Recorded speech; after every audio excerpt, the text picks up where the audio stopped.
Benjamin Netanyahu मिस्र की इतनी बार बेइज्जती कर चुका है कि अब मिस्र का भी थोड़ा सा ईमान जाग उठा है। मिस्र इजराइल के खिलाफ एक्शन लेने जा रहा है। जी हां, आपको सुनकर यकीन नहीं हो रहा होगा, लेकिन मिस्र एक्शन लेने जा रहा है। लेकिन मिस्र जो एक्शन लेने जा रहा है उसका असर शायद नेतन्याहू के ऊपर कुछ भी नहीं होगा, क्योंकि मिस्र ने जो रास्ता निकाला है एक्शन लेने का, वो ऐसा रास्ता है जिससे नेतन्याहू भी नाराज नहीं होगा और बाकी जो इस्लामिक वर्ल्ड मुसलमान मिस्र से नाराज हैं उनको भी थोड़ा सा सुकून मिल जाएगा।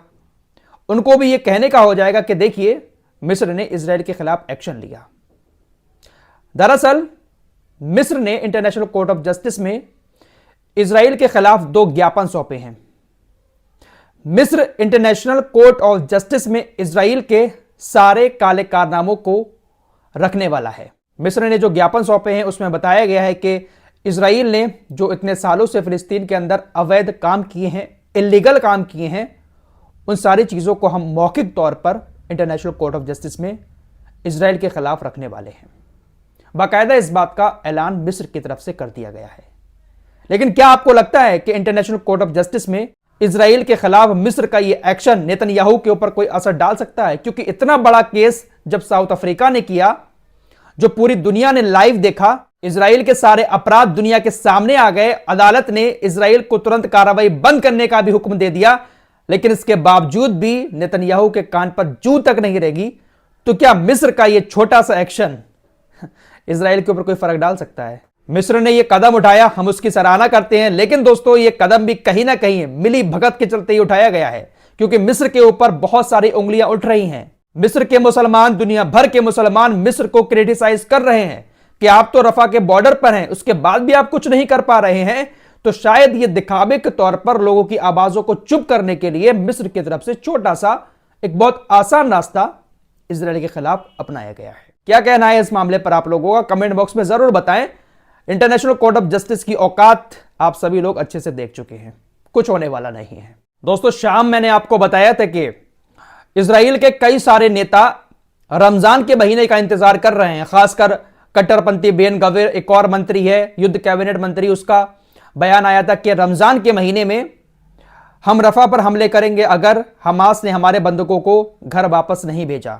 रमजान के महीने का ये लोग इंतजार कर रहे हैं और धमकियां दे रहे हैं रमजान के महीने को लेकर। 3-4 दिन से बहुत सारे ऐसे बयान इजरायली नेताओं की तरफ से आ चुके हैं, जिसके बाद बहुत सारे संगठनों ने दुनिया भर के इस बात पर इजराइल को घेरना भी शुरू कर दिया कि आप रमजान के महीने में इस तरह से हमले नहीं कर सकते। इजरायली नेताओं के इन बयानों की जब दुनिया भर में आलोचना शुरू हुई, तो उसके बाद कल शाम नेतन्याहू के ऑफिस की तरफ से एक बयान जारी किया गया।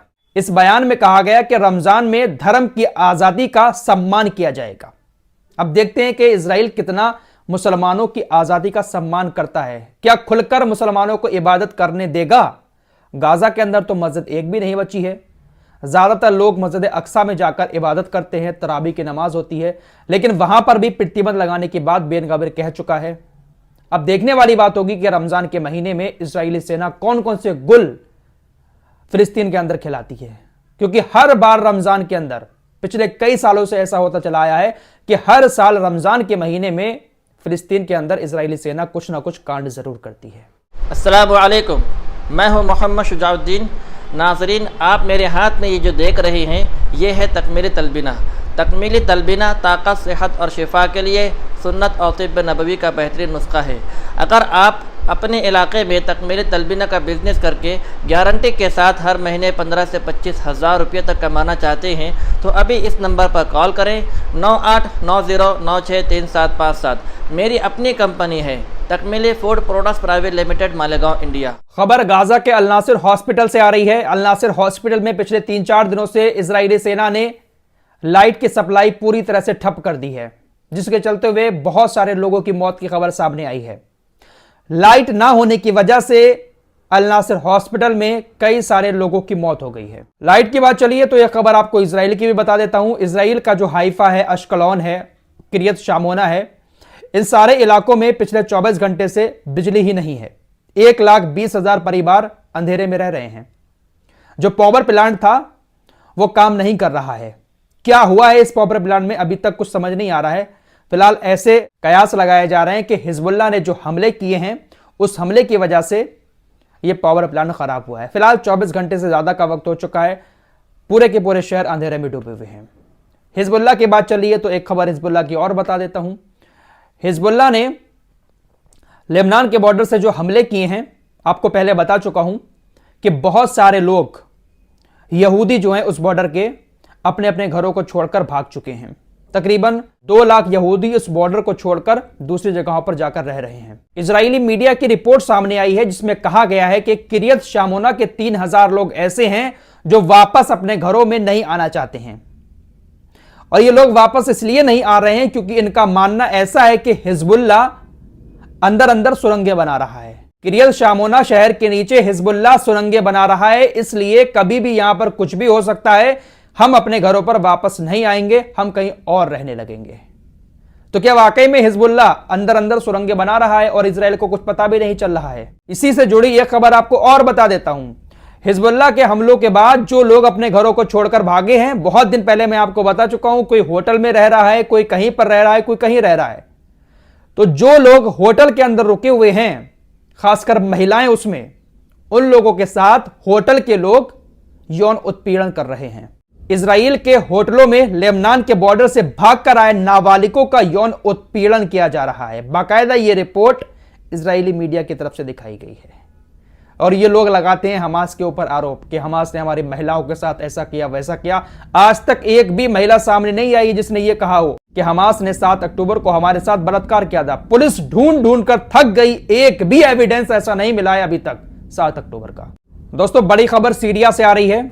सीरिया के अंदर गोलान हाइट्स में इजराइल ने जो कब्जा किया है, वहां पर इजराइल की यहूदियों की बस्ती भी है, साथ ही साथ इजराइल के और भी बहुत सारे सेना के ठिकाने हैं।